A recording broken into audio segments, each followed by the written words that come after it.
ഞാൻ പറഞ്ഞത്. അതായത് അങ്ങനെ നോക്കുമ്പോ എന്താണ് ആ ഒരു വിഷയത്തിൽ എന്താണ് ബിൻസിയുടെ അഭിപ്രായം? അനുമോള് ഇപ്പൊ ജിസേലിന്റെ ഒരു കണ്ടന്റ് ഞാൻ പറഞ്ഞേ, അത് കഴിഞ്ഞ് ഈ കണ്ടന്റിന്റെ അഭിപ്രായം ചോദിച്ചിട്ട് അടുത്ത കണ്ടന്റ് പറയാം. അതിന് അനീഷിന്റെ പറഞ്ഞു തരണം, ഞാൻ പറഞ്ഞിട്ടേ പോകത്തുള്ളൂ. അനീഷ് സത്യം പറഞ്ഞ ഞങ്ങളെ ഇപ്പം മറ്റുള്ളവരെ പോലൊന്നുമല്ല, ഞാനും സാധാരണ ഒരാളാണ്. സെലിബ്രിറ്റി ഞാൻ ചോദിക്കുന്നത് ഈ ആര്യൻ ജിസേൽ ചുംബന രംഗത്തിലെ ആ സമയത്ത് ബിൻസിയോട് ഇല്ലല്ലോ. അപ്പൊ അതിന്റെ അകത്തെ ബിൻസിയുടെ നിലപാട് എന്താണ് എന്നാണ് ഞാൻ ചോദിക്കുന്നത്. ആര്യനും ജിസേലും അങ്ങനെ ചെയ്തിട്ടുണ്ടെങ്കിൽ ഉറപ്പാണ് മക്കളെ, ബിഗ് ബോസ് അത് പുറത്തു വിടും. ബിഗ് ബോസ് അത് പുറത്തു വിടാണ്ട് ഇരിക്കത്തില്ല. ഇല്ല, ബിഗ് ബോസ് അത് പുറത്തു വിടും. അടിയിലാ ചെയ്തെങ്കിൽ എങ്ങനെ കാണും? അനുമോൾ അതങ്ങനെ കണ്ടെന്നാ പറയുന്നത്. അനുമോൾ ഇങ്ങനെ കറക്റ്റ് മാറ്റിയ സമയത്ത് കണ്ടു, അല്ലെ ഇതിനു മുമ്പ് കണ്ടിട്ടുണ്ടെന്ന് അനുമോൾ അവകാശപ്പെടുന്നു. അനുമോൾ ആ സമയത്ത് ആര്യനോട് നല്ല ക്രഷ് ഉണ്ടായിരുന്നു. ഞാനും ശൈത്യയും അനുമോളും കൂടെ ഇരിക്കുമ്പം ഞങ്ങളുടെ മെയിൻ പരിപാടി ഈ മൈക്ക് ഇങ്ങനെ മാറ്റും. അത് ഞങ്ങള് പുതപ്പിന്റെ ബിഗ് ബോസ് ഒരാഴ്ച ഭയങ്കര കോമഡി ഉണ്ടായിട്ടുണ്ട്. ബിഗ് ബോസ് ഞങ്ങളെ വിളിച്ചിട്ട് ബിൻസി മൈക്ക് കൃത്യമായി ധരിക്കുക. അതന്നെ, ഞങ്ങളപ്പം മൈക്ക് മാറ്റിട്ടാണ് സംസാരിക്കണേ. എന്നിട്ട് ബിഗ് ബോസ് പിടിച്ചെന്ന് നമുക്ക് തോന്നുന്ന സ്റ്റേജിൽ നമ്മൾ മൈക്ക് ദേഹത്ത് തന്നെ ഇടും. നമ്മളിങ്ങനെ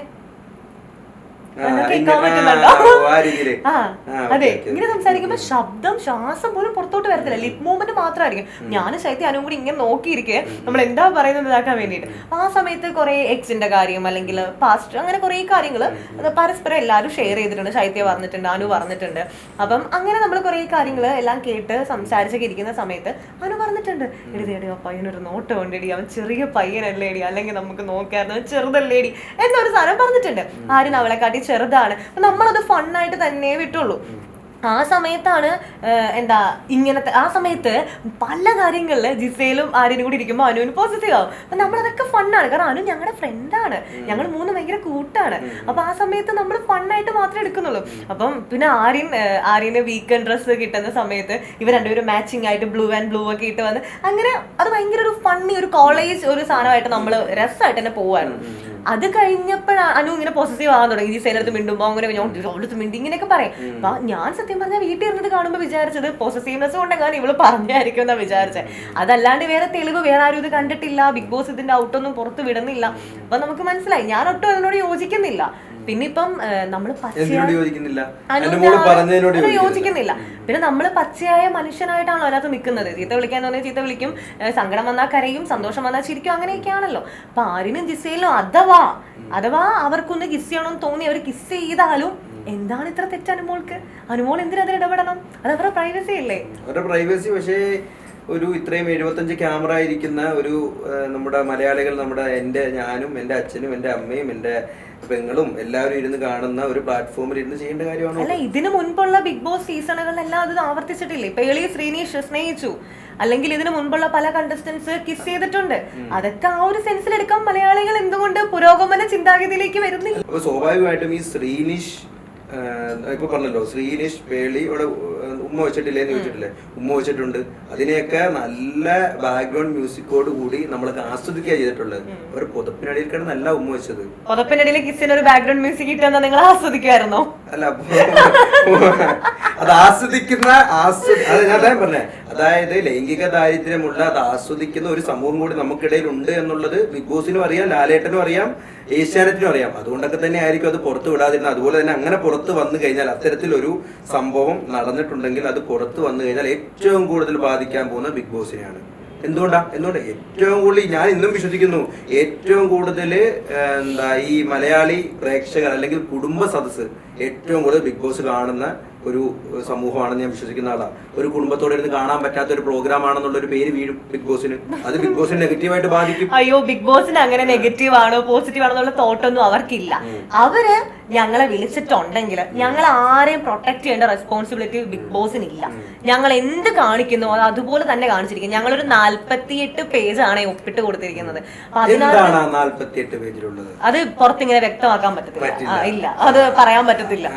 ഓക്കെ, ഞങ്ങളുടെ എഗ്രിമെന്റ് ആണത്. ഞങ്ങളത് സൈൻ ചെയ്ത് കൊടുത്തിട്ട് കയറിയിരിക്കുന്നത്. അപ്പം ഇൻക്ലൂഡിങ് ഞങ്ങൾ പുറത്തിറങ്ങി കഴിഞ്ഞുള്ള ഇന്റർവ്യൂസ് പോലും അവർക്ക് നമ്മൾ എഴുതി സൈൻ ചെയ്ത് കൊടുത്തിട്ടാണ് നമ്മൾ കയറിയിരിക്കുന്നത്. അപ്പം ബിഗ് ബോസ് ഒരു രീതിയിൽ നമ്മളെ പ്രൊട്ടക്ട് ചെയ്തില്ല. ബിഗ് ബോസ് ഇപ്പൊ മലയാളി പ്രേക്ഷകർ എന്ത് വിചാരിക്കുന്നു വിചാരിച്ച് കണ്ടന്റ് ഒന്നും പുറത്തുവിടാതിരിക്കത്തില്ല. എന്തെങ്കിലും ഉണ്ടായിരുന്നെങ്കിൽ അപ്പൊ തന്നെ പുറത്തു വിട്ടാനേ. ആരെയും ജിസേലിനെയും സപ്പോർട്ട് ചെയ്തിട്ട് ബിഗ് ബോസിലൊന്നും കിട്ടാറില്ല. പോയിന്റിലേക്ക് വാ. അപ്പം എന്താ ബിൻസി പറഞ്ഞ ഒരു റോങ് സ്റ്റേറ്റ്മെന്റ് അത് മാറ്റി പറ. അതായത് നീ പറഞ്ഞ റോങ് സ്റ്റേറ്റ്മെന്റ് ആദ്യം മാറ്റി പറ. ബിഗ് ബോസ് ആരെയും പ്രൊട്ടക്ട് ചെയ്യാൻ ശ്രമിക്കത്തില്ല മോനെ. എന്താന്ന് വെച്ചാല് ആരെയും ജിസേലിനെയും ഒന്നും ചെയ്തിട്ട് ഇവർക്ക് പ്രത്യേകിച്ച് ഒന്നും നേടാനില്ല. എന്താണെങ്കിലും കണ്ടന്റ് ആണ്. പ്രേക്ഷകർ എന്ത് വിചാരിക്കും എന്നുള്ളതല്ല. ഞാൻ ഒരു കാര്യം പറയാം. ഇപ്പൊ പ്രേക്ഷകര് ഇപ്പൊ ഇയാള് പറഞ്ഞ പോലെ ഒരു കിസ്സിങ് ഒരു സാധനം പുറത്തു വന്നു, ഇവര് അയ്യേ എന്ന് പറഞ്ഞ് മുഖം മറച്ചിരിക്കത്തൊന്നുമില്ലല്ലോ. അത് കാണത്തില്ലേ, അത് ഷെയർ ചെയ്യത്തില്ല, അത് നെഗറ്റീവ് കോമന്റ്സ് എടുത്തില്ലേ, അത് ഇവർക്ക് പബ്ലിസിറ്റി അല്ലേ. സ്വാഭാവികമായിട്ടും അത്തരത്തിലൊരു ചോദ്യം ചോദിക്കേണ്ടി വന്നു. കൃത്യമായിട്ടുള്ളൊരു മറുപടി തന്നു. ഇനിയുള്ള എന്റെ ഏറ്റവും പ്രധാനപ്പെട്ട ഒരു ചോദ്യം എന്ന് പറയുന്നത്, ഈ അനുമോൾ തന്നെ വ്യക്തമായിട്ടുള്ളൊരു ചോദ്യമാണ്. അനുമോളോട് സത്യത്തിൽ എന്തെങ്കിലും അസൂയയോ കുശുമ്പോ നിങ്ങൾക്കുണ്ടോ?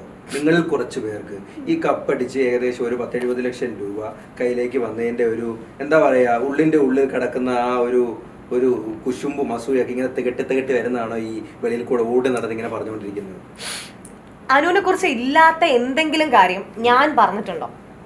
ഇല്ലാത്ത കാര്യം പറഞ്ഞിട്ടുണ്ടോ എന്നുള്ളത് എങ്ങനെ, അത് നിങ്ങൾക്കല്ലേ അറിയാം. ഞാൻ എന്റെ സോഷ്യൽ മീഡിയയിലൂടെയാണ് പറഞ്ഞിട്ടുള്ളത്. അല്ല ഞാൻ ആരോടും പോയി അവിടെ പോയി ഇവിടെ പോയി ചെവിയിൽ പോയി രഹസ്യമായിട്ടൊന്നും പറഞ്ഞിട്ടില്ല. ഞാൻ ഓപ്പൺ ആയിട്ട് തന്നെയാണ് പറഞ്ഞിട്ടുള്ളത്. മറ്റുള്ളവരുടെ കാര്യം എനിക്കറിയില്ല. എന്റെ കാര്യം ഞാൻ പറയാം. നമ്മൾ ബിഗ് ബോസിൽ പോകുമ്പം ഒരാൾക്ക് മാത്രമേ കപ്പ് കിട്ടത്തുള്ളൂ എന്നുള്ളത് സത്യം എല്ലാവരും മനസ്സിലാക്കിക്കൊണ്ട് തന്നെയാണ് പോകുന്നത്. ഞാൻ ആരോടും പറഞ്ഞിട്ടില്ല ഞാൻ കപ്പായിട്ട് വരാന്നുള്ള കാര്യം. ഞാൻ എന്നെ ഇതുവരെ എൻ്റെ എല്ലാ ഇന്റർവ്യൂസിലും ഞാൻ പറഞ്ഞിട്ടുള്ളതും ഞാൻ ആൾക്കാരോട് പറയുന്നതും എനിക്ക് ആ ഹൗസ് ഒന്ന് എക്സ്പീരിയൻസ് ചെയ്യണമായിരുന്നു. അതിനുവേണ്ടിയാണ് ഞാൻ പോയത്. ആ എക്സ്പീരിയൻസ് ചെയ്യുന്ന യാത്രക്കിടയിൽ ഒരുപാട് കാര്യങ്ങൾ തിരിച്ചറിഞ്ഞു, ഒരുപാട് ആളുകളെ കൂടെ കൂട്ടാൻ പറ്റി, അങ്ങനെ കുറെ പേരെ മനസ്സിലാക്കി. അപ്പം അങ്ങനത്തെ ഒരു സിസ്റ്റമായിട്ട് നമ്മൾ മുൻപോട്ട് പോയി. ഈ അനുമോളോടുള്ള എൻ്റെ ഒരൊറ്റ കാര്യം, ഈ അപ്പാനിനെ എന്നെയും കുറിച്ച് ആവശ്യമില്ലാത്ത കാര്യങ്ങൾ പറഞ്ഞു പരത്തി എന്നുള്ളത് മാത്രമാണ്. അതിന്റെ ക്ലാരിറ്റി ഞാൻ അകത്ത് ചെന്നപ്പോൾ കൊടുക്കുകയും ചെയ്തു. അതാണ് അനുവിൻ്റെ അടുത്തുള്ളൊരു ആകപ്പാടുള്ളൊരു പ്രശ്നം. പിന്നെ അതിനുശേഷം അനുവിന്റെ PR എനിക്കെതിരെ നടത്തിയിട്ടുള്ള ഒരു PR അറ്റാക്ക്, അതിനോട് എനിക്ക് ഒട്ടും അംഗീകരിക്കാൻ പറ്റത്തില്ല. ആ ഒരു കാര്യമല്ലാണ്ട് അനു കപ്പടിച്ചാൽ എന്താ, കപ്പടിച്ചില്ലെങ്കിൽ എന്താ, അനു കണ്ടന്റ് കൊടുത്താൽ എന്താ, അനീഷിനെ പ്രേമിച്ചാൽ എന്താ, പ്രേമിച്ചില്ലെങ്കിൽ എന്താ, അതെന്നെ ബാധിക്കുന്ന കാര്യമേ അല്ല. ഞാൻ തന്നെ ഒരു അഭിമുഖത്തിൽ പറഞ്ഞു, അതായത് മൈൽ സ്റ്റോൺ മേക്കേഴ്സിന്റെ ഒരു അഭിമുഖത്തിൽ ഞാൻ പറഞ്ഞു, തിളക്കേണ്ട സമയത്ത് സാമ്പാറായിട്ട് തിളച്ചിരുന്നെങ്കിൽ ഇപ്പൊ പോയി കിടന്ന് തിളച്ചിട്ട് ആ സമയത്ത് തിളച്ചിരുന്നെങ്കിൽ ഈ 2 ആഴ്ചക്കുള്ളിൽ പുറത്താകേണ്ട ഗതികേട് ബിൻസിക്ക് വരില്ല. ബ്രോ അതെന്താന്ന് വെച്ചാല് ഈ പറയുന്നവർക്ക് എന്തും പറയാം, എന്തും വിളിച്ചു പോയി പറയാം. സത്യം എന്താണെന്നുള്ള കാര്യം അവർക്ക് അറിയണ്ട. തീർച്ചയായിട്ടും 14 ദിവസം RJ ബിൻസി ഫയർ ആയിട്ട് അവിടെ നിന്നില്ലെങ്കിൽ അതിനൊരു കാരണമുണ്ട്. അതിന് എനിക്ക് എന്റേതായിട്ടുള്ള കാരണമുണ്ട്. എനിക്ക് വിചാരിച്ചോടെ നിൽക്കാൻ പറ്റിയില്ല. മറ്റുള്ളവരെ പോലെ PR കൊടുത്തിട്ടോ അല്ലെങ്കിൽ മറ്റ് കോണ്ടന്റ് അത്രയും പ്ലാൻ ചെയ്തിട്ടോ ഒന്നുമല്ല ഞാൻ വന്നിട്ടുണ്ടായിരുന്നത്. സോ ഞാൻ ആളുകളെ ഒബ്സർവ് ചെയ്യാൻ വേണ്ടി കുറച്ച് ടൈം എടുത്തു. അത് കഴിഞ്ഞ് ഞാൻ ഗെയിമിലേക്ക് ഇറങ്ങി ഒന്ന് സെറ്റായി വന്നപ്പോൾ തന്നെയാണ് എനിക്ക് എവിക്ഷൻ വന്നത്. സോ ഞാൻ എവിക്റ്റ് ആയി. അപ്പം അതാണ് ബേസിക്കലി അപ്പൊ സംഭവിച്ചത്. രണ്ടാമത്തെ കാര്യം, ഈ കമന്റ് ഇടുന്ന ഏതെങ്കിലും ഒരാള് എനിക്ക് വേണ്ടി ചോദിക്കാനുണ്ടോ? കമന്റ് ഇടാൻ ആർക്കും പറ്റും. ഏത് മുക്കിനും മൂലയ്ക്ക് വരുന്ന ഫേക്ക് അക്കൗണ്ടിൽ നിന്ന് കമന്റ് ഇടാനും ഇപ്പത്തെ ഇന്റർവ്യൂവിന് വിളിച്ചിരുത്തി ഇതുപോലെ ചോദ്യങ്ങൾ ചോദിക്കാൻ തനിക്കും പറ്റും. പക്ഷേ അല്ല, ഞാൻ പറഞ്ഞത് അങ്ങനെ ആർക്കും പറ്റും. എന്തും ആർക്കും വിളിച്ചു പോയി പറയുന്നത് സമൂഹത്തില്. പക്ഷേ എനിക്ക് വേണ്ടി പ്രതികരിക്കാൻ ഞാൻ മാത്രമേ ഉള്ളൂ. മസ്താനിയുടെ അത് ചോദിച്ചില്ല, അല്ലെങ്കിൽ അനുഭവത്തിൽ ചോദിച്ചില്ല. ഈ തിളയ്ക്കുന്ന സാമ്പാർ എന്നുള്ള ചർച്ച വന്നതും അതും ഇത്ര ഓവർ ഷോ, ചീപ്പ് ഷൈനിങ് എന്നുള്ള ഇതെല്ലാം വന്നത് മസ്താനിയോടുള്ള ആ കടുത്ത പ്രതികരണത്തിൽ നിന്നാണ്. അപ്പൊ ആ മസ്താനിയോട് ഓൾറെഡി നല്ല വൈരാഗ്യ ബുദ്ധിയോട് കൂടിയാണ് അകത്തോട്ട് പോയത്. മസ്താനിയുടെ എന്തിനാണ് എനിക്ക് വൈരാഗ്യം വെക്കുന്നത്? ഈ മസ്താനിയെടുത്തോ അല്ലെങ്കിൽ അവിടെ ഉള്ള ഒരാളോട് പോലും എനിക്കൊരു അസൂയയും വൈരാഗ്യം കാര്യങ്ങളൊന്നും ഇല്ല. കാരണം എന്റെ ഫീൽഡില് ഞാൻ ഭയങ്കര ഞാൻ അപ്പാനിയോട് മോശമായിട്ട് പെരും. അപ്പാനി അല്ല ഏറ്റവും അടുത്ത സുഹൃത്ത്. ഇപ്പൊ അതിനകത്ത് കിട്ടിയ ഏറ്റവും നല്ല സുഹൃത്ത്, ഏറ്റവും അടുത്ത സുഹൃത്ത് അപ്പാനി അടുത്താണല്ലോ. ഈ അപ്പാനിയോട് മോശമായിട്ട് ബിഹേവ് ചെയ്തതിന്റെ പേരിൽ ഒരു ദേഷ്യം ഉള്ളിന്റെ ഉള്ളിൽ ബിൻസിക്ക് മസ്താനിയോട് കിടപ്പുണ്ടെന്ന് ഞാൻ പറഞ്ഞു. ഞാനത് നിഷേധിക്കും. ഞാൻ നിഷേധിക്കും. അതെ, ഞാൻ മൈൻഡ് ചെയ്യത്തില്ല അത്. കാരണം അപ്പാനിക്ക് ഉള്ളത് അല്ലെങ്കിൽ മസ്താനിക്കുള്ള അവർ തമ്മിൽ എന്താന്ന് വെച്ചാൽ തീർത്തോട്ടെ. അതിനകത്ത് എനിക്ക് ഇടപെടേണ്ട ആവശ്യമില്ല. അതിപ്പോ ആരുടെയും കാര്യത്തിൽ ഞാൻ ഇടപെടാറില്ല. പക്ഷേ മസ്താനി ഇതുപോലെ തന്നെ ഒരു ഇന്റർവ്യൂവിൽ വിളിച്ചിരുത്തി. എൻ്റെ അടുത്ത് സംസാരിച്ചതിനകത്ത് 1.5 മണിക്കൂർ ഇന്റർവ്യൂവില് ഒരു അരമണിക്കൂറിൽ കൂടുതൽ അപ്പാനിയുടെ ചോദ്യങ്ങളായിരുന്നു. അപ്പൊ എന്നോട് ഇത് ചോദിക്കുമ്പോൾ ഞാൻ ഭയങ്കര ക്ലിയർ ആയിട്ടാണ് മറുപടി കൊടുക്കുന്നത്.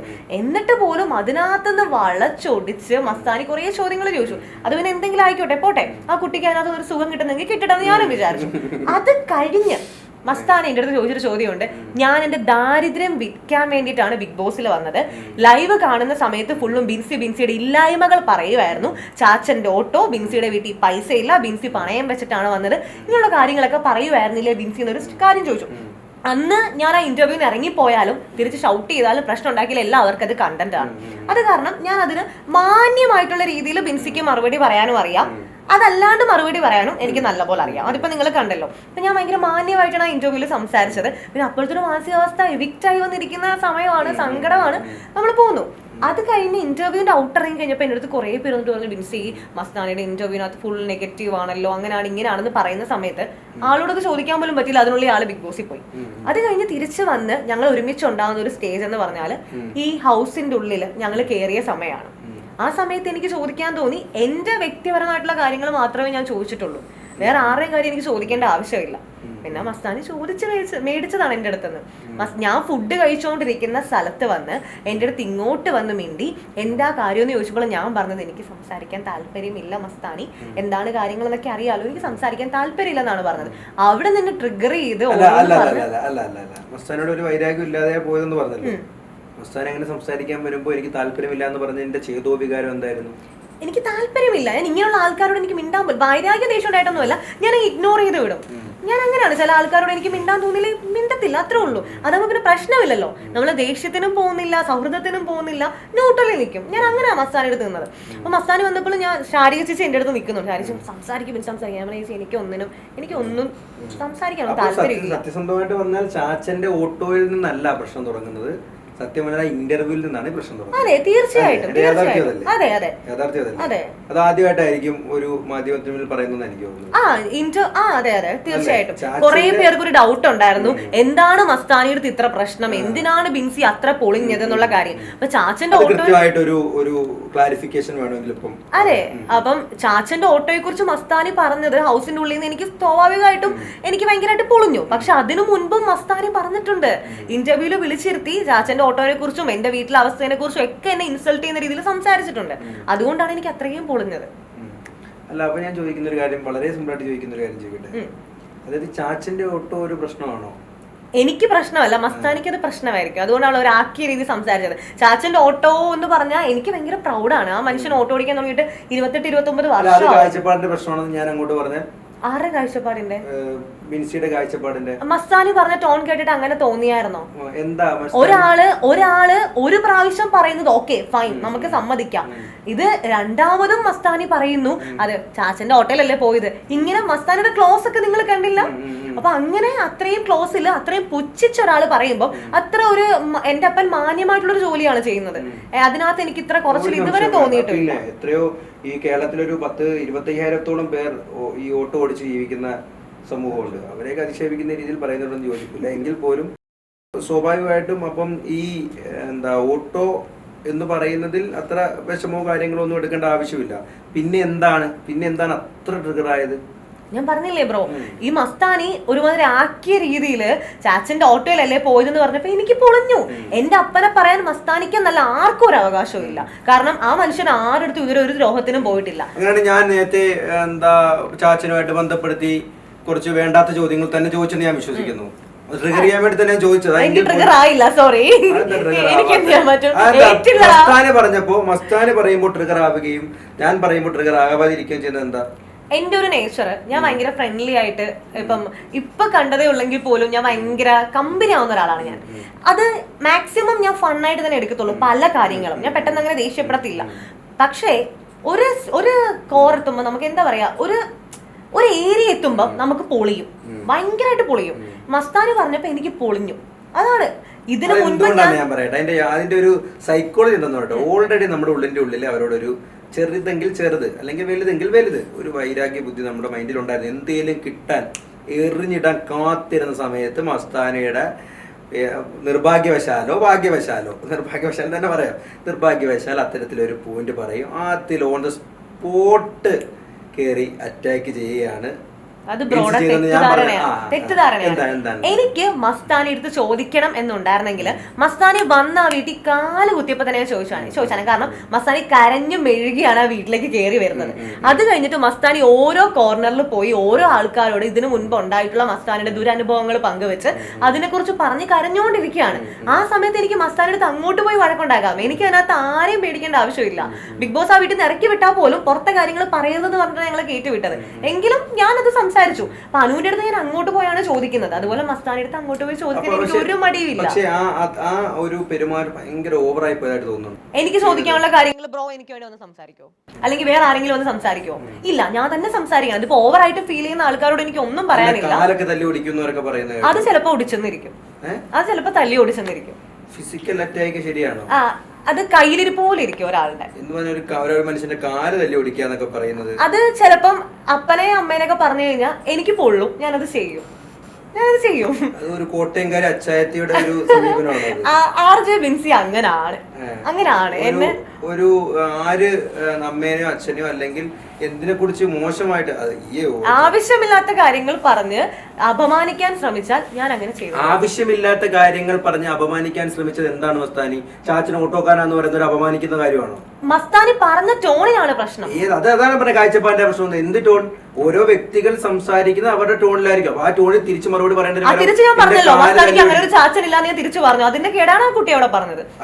അതൊരു മോശം സ്റ്റേറ്റ്മെന്റ്. അത് നിങ്ങളുടെ കാഴ്ചപ്പാടിന്റെ പ്രശ്നമാണ്. അല്ല, മസ്താനി സ്വാഭാവികമായിട്ടും മസ്താനിക്ക് അച്ഛനില്ല എന്നുള്ള കാര്യം ഉപേക്ഷിച്ച് പോയതാണെന്നുള്ള കാര്യം അറിയാം. അപ്പൊ ആ കുട്ടിക്ക് എത്രത്തോളം വിഷമം ഉണ്ടായി കാണും. അപ്പൊ എനിക്ക് വിഷമമായില്ല എന്റെ ചാച്ചന്റെ ഓട്ടോക്കാരെന്ന് പറയുമ്പോ എങ്ങനെയാ വിഷമമാവുന്നത്? അത് ബ്രോ അതാ പറഞ്ഞത്. ബ്രോയുടെ ഫാദറിന്റെ തൊഴിലിനെയാണ് ഞാൻ പറഞ്ഞെങ്കിൽ ഇയാൾക്ക് ദേഷ്യം വരുന്നത്. അല്ല, ചാച്ചൻ ഓട്ടോയിലല്ലേ പോയത് എന്ന് പറഞ്ഞാൽ എവിടെയാണ് അപമാനം എന്നാണ് ഞാൻ ചോദിക്കുന്നത്. കോർട്ടിൽ ഞാൻ ചോദിക്കുക. ഓക്കെ, ഇതിനു മുൻപ് അപ്പൊ തിരിച്ചു പറഞ്ഞാൽ നിനക്ക് നല്ലൊരു ചാച്ചൻ ഇല്ലാത്തതിന്റെ കുറവാണ് എന്ന് പറഞ്ഞത് സത്യസന്ധമായിട്ട് പറഞ്ഞാൽ ഭയങ്കരമായിട്ട് നമ്മുടെ സോഷ്യൽ മീഡിയ ആഘോഷിച്ചു. മസ്താനിയാണ് അത് ബിൻസിക്ക് ഗുണമാണ് ചെയ്തത്. ബിൻസി ഭയങ്കരമായിട്ട് മാസ് ഹീറോയിൻ ആ ഒരു കാറ്റഗറിയിലേക്ക് എത്തി. അത് പക്ഷേ ആ വ്യക്തിക്ക് എത്രത്തോളം വേദന ഉണ്ടായിട്ടുണ്ടായിരിക്കും എന്ന് ചിന്തിച്ചിട്ടുണ്ടോ? അത് കൊടുത്താ കൊല്ലത്തും കിട്ടും. ഇങ്ങോട്ട് പറയുമ്പോ ആലോചിക്കണം, തിരിച്ച് അതുപോലെ കിട്ടും. അത് ആലോചിച്ച് വേണമായിരുന്നു മസ്താനി. പക്ഷെ അത് എന്റെ ഒരു ഇത് വെച്ച് അതായത് അൾട്ര നെഗറ്റിവിറ്റി ആയിട്ടാണ്, കരഞ്ഞ് മെഴുകിക്കൊണ്ടാണ് സത്യസന്ധമായിട്ട് പറഞ്ഞാൽ മസ്താനി ആ വീടിനകത്തേക്ക് പിന്നെ റീ എൻട്രി ചെയ്തത് അല്ലേ? പക്ഷെ അത് ഇത്രത്തോളം ഹരാസ് ചെയ്തപ്പോ അത് വളരെ വലിയ രീതിയിൽ മസ്താനിക്ക് ഗുണം ചെയ്തതായിട്ട് എനിക്ക് തോന്നുന്നു. മസ്താനി അവിടെ ഉത്തരം മുട്ടിയിരിക്കുകയായിരുന്നു. അതിനുശേഷം മസ്താനി ചോദിച്ചു, മസ്താനി എന്തെങ്കിലും പ്രതികരിക്കാനുണ്ടോ, പറയുന്നു പറഞ്ഞ് ചെല്ലുമ്പോഴും അടച്ചു വെച്ചിരിക്കുകയാണ്. അത് മസ്താനിക്ക് ഉത്തരം മുട്ടിയതാണ്. അതിനെ മസ്താനി സൈലന്റ് ആയി പോയി. ബിൻസി അവിടെ കിടന്ന് പറയുന്നു, മസ്താനി ഇമോഷണൽ ആയി, കണ്ണ് നിറയുന്നു എന്ന് പറഞ്ഞ് വീഡിയോസ് കട്ട് ചെയ്ത് എഡിറ്റ് ചെയ്തിടാൻ ഒരു പേജ് തന്നെ ഉണ്ട് ഇൻസ്റ്റഗ്രാമിൽ മസ്താനിക്ക് വേണ്ടി. സോ അങ്ങനെയുള്ളിടത്ത് ആൾക്കാരുടെ മുൻപിലേക്ക് മസ്താനി ഒരു പാവപ്പെട്ട എല്ലാവരുടെയും സ്നേഹം പിടിച്ചു പറ്റുന്ന ഒരാളായിട്ട് ഒരു ഏരിയയിൽ മാറിയിട്ടുണ്ട്. അത് മസ്താനിയുടെ പഴയ നെഗറ്റീവ്സ് ഒക്കെ മാറി എന്ന് പറഞ്ഞ് കുറെ ആൾക്കാർ പോസിറ്റീവായിട്ടും പറയുന്നുണ്ട്. ഞാൻ അതിനെക്കുറിച്ച് മൈൻഡ് ചെയ്യുന്നില്ല. അപ്പോൾ എന്താണെങ്കിലും അതിമനോഹരമായിട്ടുള്ള ഒരു ഇന്റർവ്യൂടെ പരിസമാപ്തി കുറിക്കുന്ന അവസാന മിനിറ്റുകളിലൂടെ നമ്മൾ കടന്നു പോയിക്കൊണ്ടിരിക്കുകയാണ്. അപ്പോൾ എന്താണെങ്കിലും ജീവിതത്തിൽ ഉയർന്ന വിജയം നേടാൻ സാധിക്കട്ടെ എന്ന് ആത്മാർത്ഥമായിട്ട് ആശംസിക്കുന്നു. ഈ സിനിമയ്ക്ക് ആഗ്രഹം ഉണ്ടായിരിക്കും അല്ലെ? നമ്മളൊന്ന് റിവീൽ ചെയ്യുന്നില്ല എങ്കിൽ പോലും സിനിമയിലേക്കും അതുപോലെ അല്ലെങ്കിൽ സാറ്റലൈറ്റ് ചാനലുകളിലെ ആങ്കറായിട്ടും ഒക്കെ നമുക്ക് കൂടുതൽ ഇനി RJ ബിൻസിനെ കാണാൻ സാധിക്കട്ടെ എന്ന് ആത്മാർത്ഥമായിട്ട് ആശംസിക്കുകയാണ്. അപ്പോൾ ജീവിതത്തിൽ ഉന്നത വിജയം നേടാൻ ദൈവം അനുഗ്രഹിക്കട്ടെ.